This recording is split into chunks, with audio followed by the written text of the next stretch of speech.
Hello guys and welcome back to the channel, where today guys I'll be showing you how to respond to a negative review in Glassdoor. So guys, the first thing that you want to do is go to glassdoor.com and you'll be greeted by a website like this.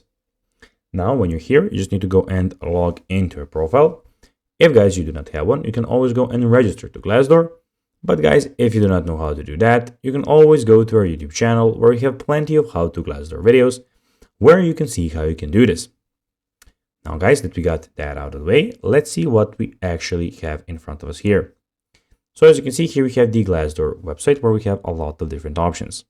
So the first thing that we can see is the community, where as you can see here, you can go and post your own posts, or you can go and check out some other posts from other people that are here. As you can see, there are a lot of them here.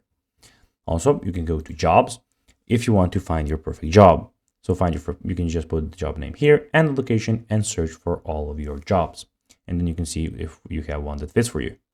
We have companies where you can find a workplace that works for you. So basically this is a new feature, but if you have an employer in mind, guys, you can go and search for a company here and then search for that.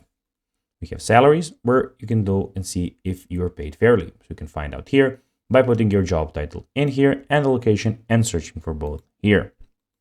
But now guys, let's see how to respond to a negative review in Glassdoor. Well, I have a few tips here for you so you can find out more about the employee's experience. It's good to get a little context if you can. You can be polite, supportive, and positive. Don't try to fight fire with fire. You can address each point raised in the review. You can try to repair their relationship, or you can take action on feedback.